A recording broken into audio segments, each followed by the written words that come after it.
Le livre de Job, chapitre 12. Job prit la parole et dit : On dirait en vérité que le genre humain c'est vous, et qu'avec vous doit mourir la sagesse. J'ai tout aussi bien que vous de l'intelligence, moi, je ne vous suis point inférieur, et qui ne sait les choses que vous dites. Je suis pour mes amis un objet de raillerie quand j'implore le secours de Dieu. Le juste, l'innocent, un objet de raillerie. Au malheur le mépris, c'est la devise des heureux.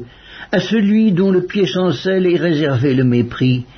Il y a paix sous la tente des pillards, sécurité pour ceux qui offensent Dieu, pour quiconque se fait un Dieu de sa force. Interroge les bêtes, elles t'instruiront.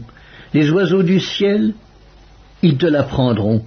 Parle à la terre, elle t'instruira, et les poissons de la mer te le raconteront. Qu'il reconnaît chez eux la preuve que la main de l'Éternel a fait toutes choses. Il tient dans sa main l'âme de tout ce qui vit, le souffle de toute chair d'homme. L'oreille ne discerne-t-elle pas les paroles comme le palais savoure les aliments? Dans les vieillards se trouve la sagesse et dans une longue vie l'intelligence. En Dieu réside la sagesse et la puissance. Le conseil et l'intelligence lui appartiennent. Ce qu'il renverse ne sera point rebâti. Celui qu'il renferme ne sera point délivré.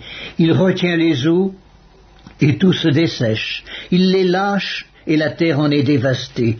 Il possède la force et la prudence. Il maîtrise celui qui s'égare ou fait égarer les autres. Il emmène captifs les conseillers, il trouble la raison des juges, il délie la ceinture des rois, il met une corde autour de leurs reins.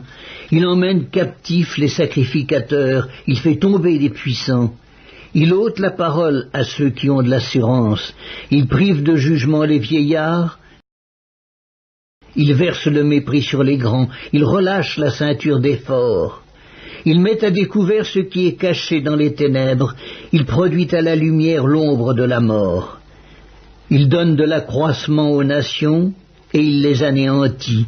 Il les étend au loin, et il les ramène dans leurs limites. Il enlève l'intelligence aux chefs des peuples, il les fait errer dans des déserts sans chemin, il tâtonne dans les ténèbres et ne voit pas clair, il les fait errer comme des gens ivres.